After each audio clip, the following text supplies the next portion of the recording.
Friends, welcome to my channel Edufile. आज के इस वीडियो में हम लोग डिफ्रैक्शन ऑफ लाइट के बारे में डिटेल में डिस्कस करने वाले हैं। यहाँ पे हम लोग इसके फुल कॉन्सेप्ट को नोट्स के साथ में, डेरिवेशन के साथ में स्टेप बाय स्टेप समझेंगे। सबसे पहले समझते हैं डिफ्रैक्शन ऑफ लाइट होता क्या है। जैसे यहाँ पे मान लेते हैं हम लोग एक लाइट सोर्स जिससे लाइट निकल रहा है। अगर हम इस लाइट सोर्स के रास्ते में कुछ रुकावट लें तो रुकावट लाने से क्या होगा कि लाइट इस पार नहीं जा पाएगा, यानी इस पोर्शन में हमको ज्योमेट्रिकल शैडो मिलेगा। यहाँ पे लाइट मिलेगा, यहाँ पे लाइट मिलेगा, लेकिन यहाँ पे शैडो मिलेगा। ये हम लोग एक्सपेक्ट कर रहे हैं, लेकिन एक्चुअल में जब हम इस एक्सपेरिमेंट को करते हैं तो हमें क्या दिखता है कि भाई लाइट जहाँ पे शैडो मिल रहा था वहाँ पे भी हमको लाइट मिल रहा है, वहाँ पे भी हमको लाइट मिल रहा है। अब ऐसा क्यों मिल रहा है? क्योंकि लाइट जब एजेस पे जाती है तो वो बेंड हो जाती है। एजेस यानी किनारों से वो क्या हो जाती है, बेंड हो जाती है। इसी फिनोमिना को हम लोग कहते हैं बेंडिंग ऑफ लाइट। और बेंडिंग ऑफ लाइट क्या कहलाता है? Diffraction of light. क्या कहलाता है? Diffraction of light.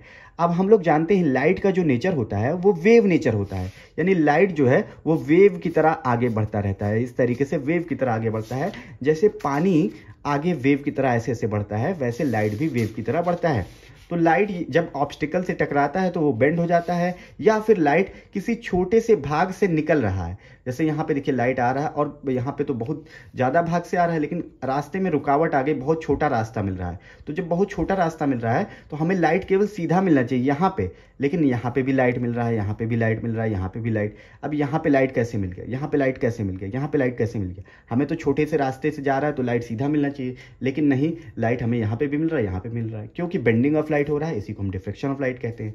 अब इसके डिफिनेशन को समझिए। जब वेव मतलब लाइट का वेव एनकाउंटर करता है ऑब्स्टिकल, ऑब्स्टिकल यानी बाधा से, या फिर ओपनिंग से। यहाँ पे छोटी सी ओपनिंग है लाइट के लिए, छोटी सी रास्ता दिया गया है कि जा सके, तो ये बेंड हो जाते हैं राउंड द एजेस। यहाँ पे देखिए ये एजेस है, ये एजेस है, तो एजेस से क्या हो जाते हैं, बेंड हो जाते हैं, जिससे क्या होता है वेव हमारे इंटरफेयर कर जाते हैं आपस में। यहाँ से बेंड हुआ तो कुछ वेव ऐसे जा रहे थे, कुछ वेव ऐसे जा रहे थे, इंटरफेयर हुआ तो यहाँ पे light dark bright, dark bright, dark bright, इस तरीके से पैटर्न मिलता है। जैसे हम लोग यंग डबल स्लिट एक्सपेरिमेंट में देख चुके हैं कि जब हमारे वेव आपस में इंटरफेयर करते हैं तो हमें डार्क और ब्राइट फ्रिंजेस मिलते हैं, यानी कहीं पे उजाला है, कहीं पे अंधेरा है, कहीं पे उजाला है, कहीं पे अंधेरा है। तो इसी वजह से हमें यहाँ पे अलग अलग पैटर्न मिल रहा है लाइट का।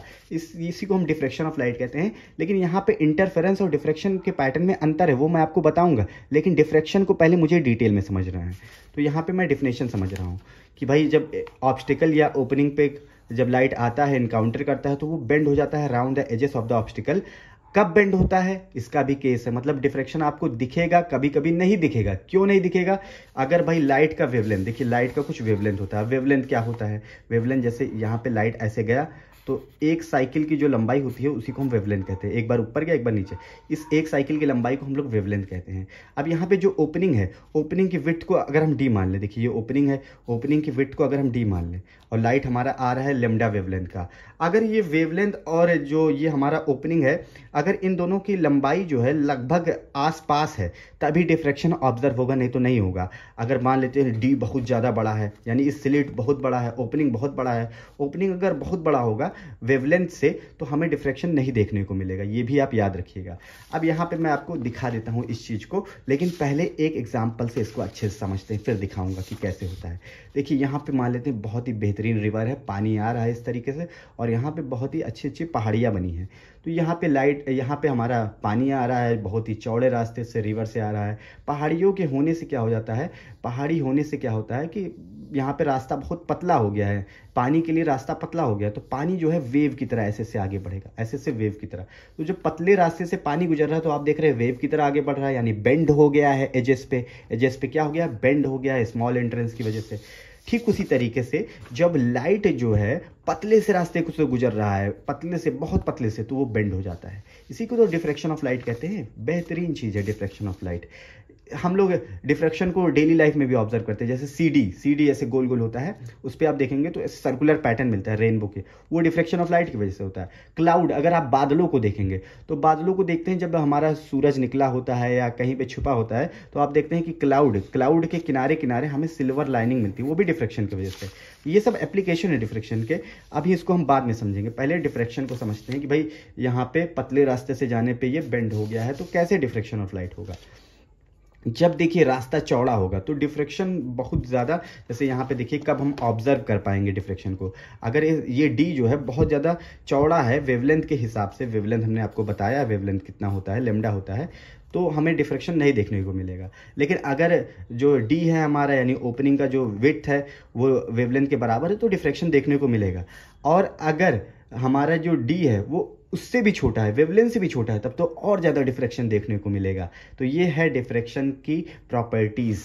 अभी इसको हम और समझेंगे डिफ्रेक्शन को कि हमें कैसा कैसा पैटर्न देखने को मिलता है।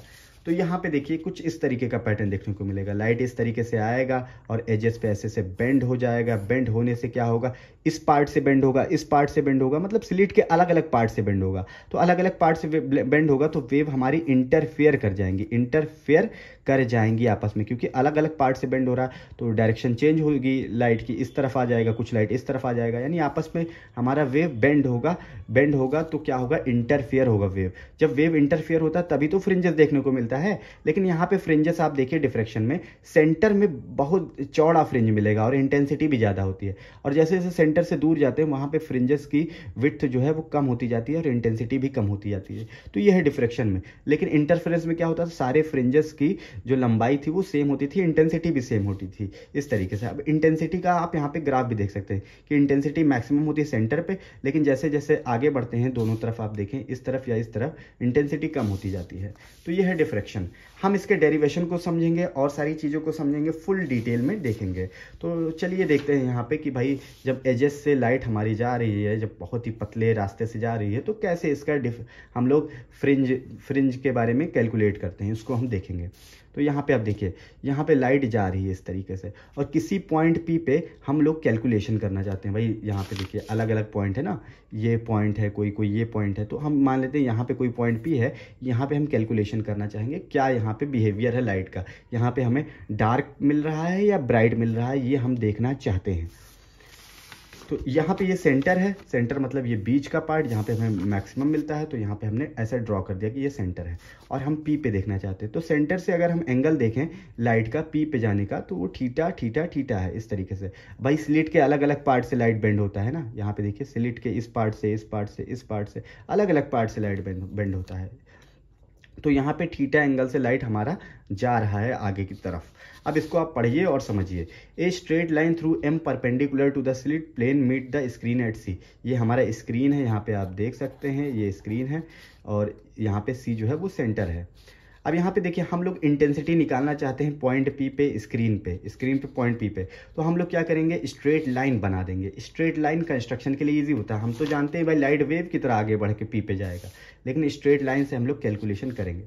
तो पी पे हम लोग देख रहे हैं डिफरेंट पॉइंट से लाइट जा रहा है, एल से, एन से और यहाँ पे एम से, एल एन एम से लाइट जा रहा है पी पे।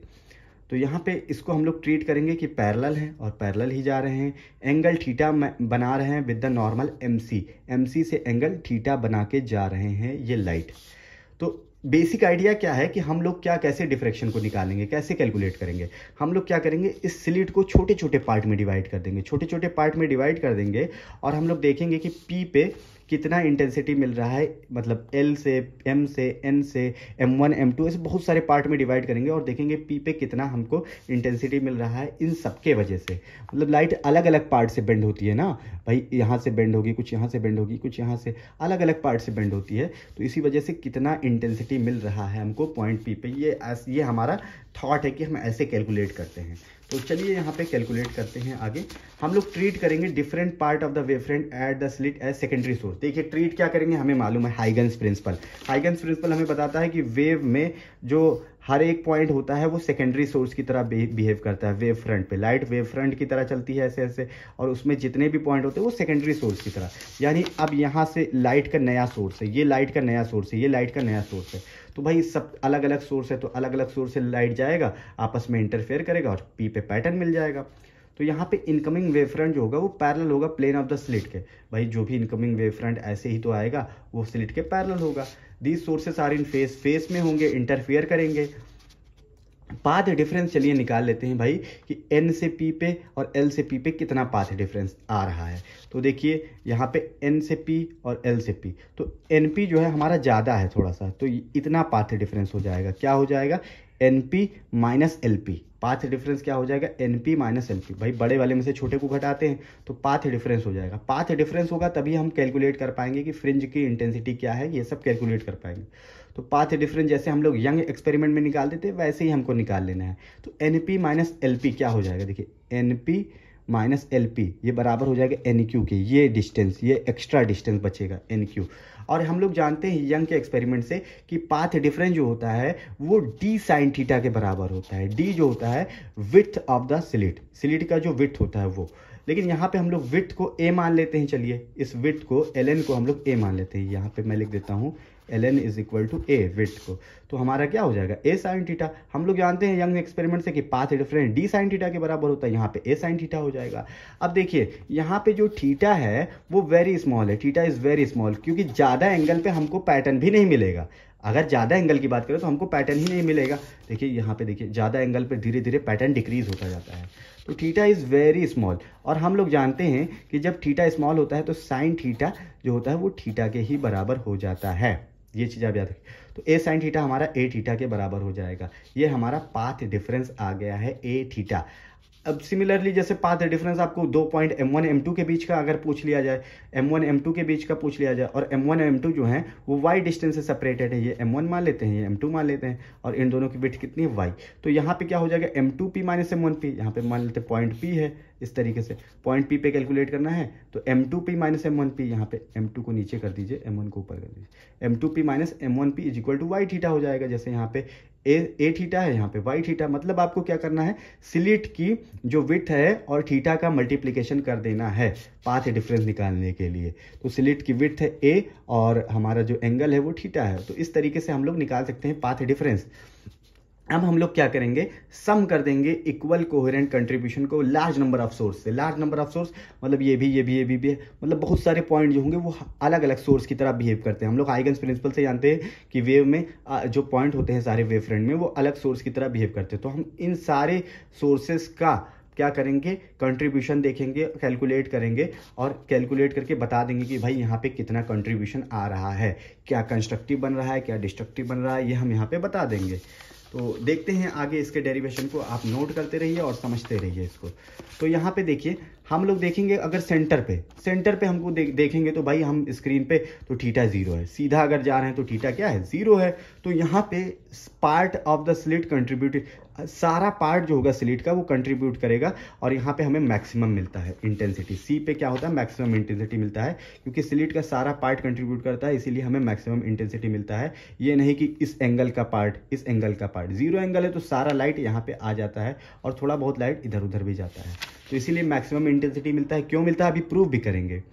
Experimental observation shown in figure में अगर हम देखें एक्सपेरिमेंटल ऑब्जर्वेशन तो इंटेंसिटी जो सेंट्रल मैक्सिमा पे होता है, यानी थीटा बराबर 0 पे होता है, वो मैक्सिमम होता है। ये हम लोग यहाँ पे जानते हैं मैक्सिमम होता है।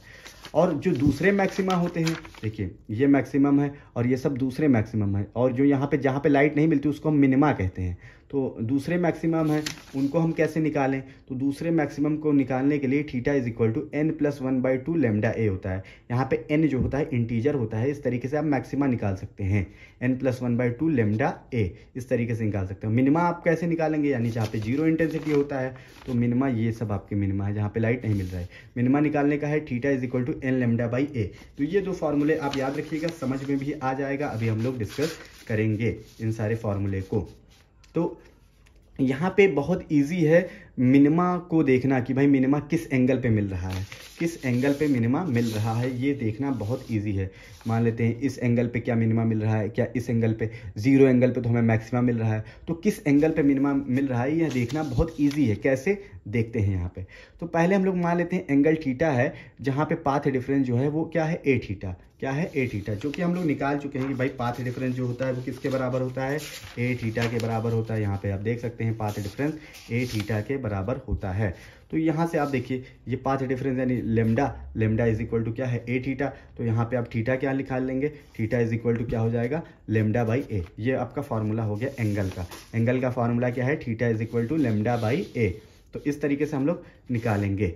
तो अब हम लोग क्या करेंगे, स्लिट को दो पार्ट में डिवाइड कर देते हैं। कितने पार्ट में डिवाइड कर देते हैं, दो पार्ट में।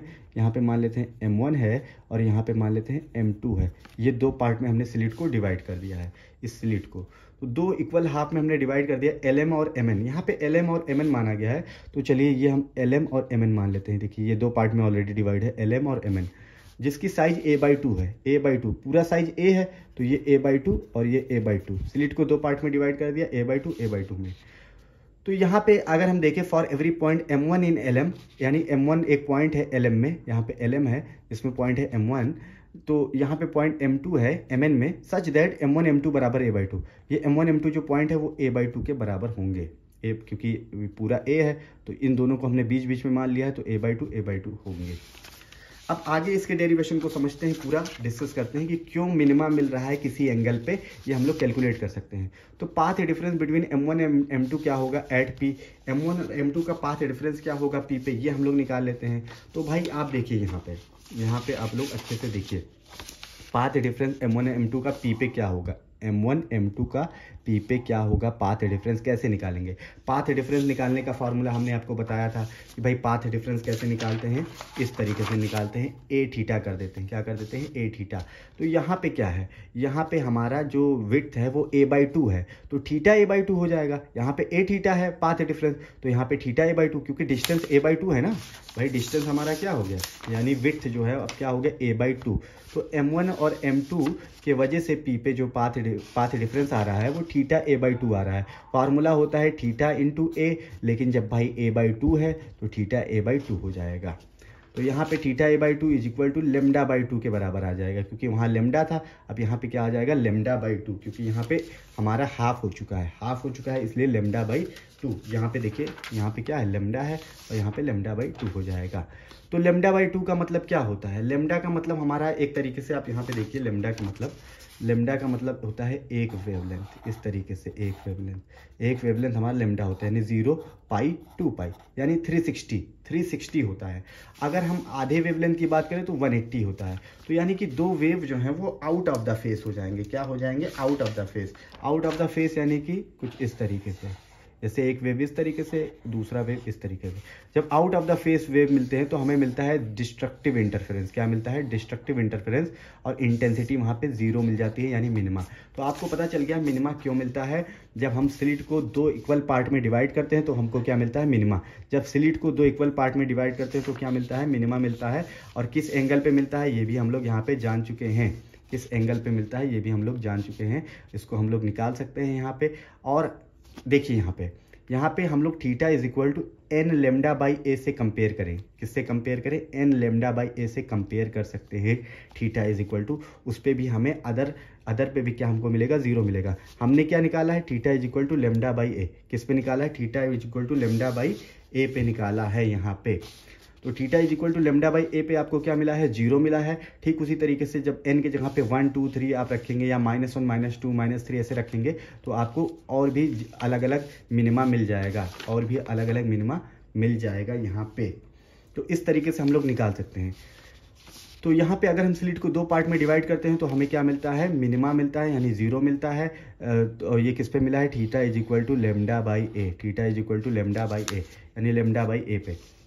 अगर यहाँ पे आपको और ज़्यादा मतलब मिनिमा चाहिए और अलग अलग मिनिमा चाहिए, यानी अदर मिनिमा चाहिए, तो अदर मिनिमा के लिए आप n से मल्टीप्लाई कर दीजिए, यानी 1 2 3 4, तो आपको अदर मिनिमा मिल जाएगा। तो हमें पता चल गया मिनिमा कब मिलता है, जब स्लिट को हम दो इक्वल हाफ में डिवाइड करते हैं। तो और किस एंगल पे मिलता है ये भी हमने जान लिया है।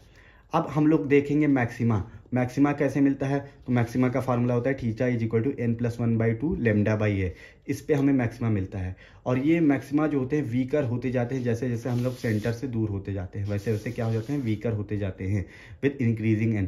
तो हम लोग चलिए कोई एंगल मान लेते हैं, जैसे मान लेते हैं n की जगह पे 1 रखते हैं। तो 1 रखेंगे तो हमें एक थीटा मिल जाएगा, वही 1+1/2 क्या हो जाता है, 3/2 λ/a। तो ये एक एंगल बन रहा है, इसको हम लोग मान ले रहे हैं 3 λ/2 है। ये एंगल हम लोग मान सकते हैं। सकते हैं इस फॉर्मूले से। अब हम लोग यहाँ पे स्लिट को 3 पार्ट में डिवाइड करते हैं तो हमें क्या मिल जाएगा, मैक्सिमा मिल जाएगा। तो 3 पार्ट में डिवाइड कर लेंगे। ये हम बीच वाला नहीं निकाल रहे, सेंटर वाला तो हमें ऑलरेडी पता है कि 0 पे होता है, तो 0 डिग्री तो ले ही नहीं रहे हैं हम लोग, अदर मैक्सिमा निकाल रहे हैं। तो अदर मैक्सिमा जब थीटा इज इक्वल टू ये एंगल लेंगे।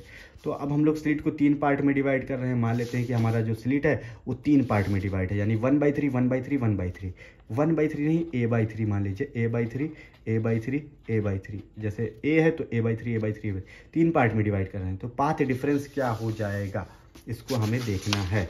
तो पाथ डिफरेंस का फार्मूला क्या होता है, पाथ डिफरेंस का फार्मूला होता है lambda is equal to a theta, यही तो होता है। तो ए हमारा क्या है और थीटा हमारा क्या है, देखिए यहाँ पे हम लोग फर्स्ट 2/3 लेंगे स्लिट का, क्योंकि 3 पार्ट में है तो तीनों के वजह से हमें क्या मिलेगा, वो मिलेगा। तो 1 पार्ट 2 पार्ट 3 पार्ट, तो पहले हम ये 2 भाग लेंगे, 1 भागे 1 भागे, इन दोनों के वजह से कितना कंट्रीब्यूशन आ रहा है मैक्सिमा या मिनिमा पे। फिर इस वाले पार्ट को देखेंगे, तो पहले हम 2/3 वाले को देखेंगे। तो यहाँ पे क्या हो जाएगा, 2/3 ऑफ ए, 2/3 ऑफ ए ले रहे हैं, मतलब a/3 कितना हो जाएगा, 2a/3 हो जाएगा इस तरीके से, इंटू थीटा। इस फॉर्मूले से आप देखिए a theta lambda is equal to क्या होता है, ए थीटा। तो ए हमारा 2/3 बाई ए इंटू थीटा।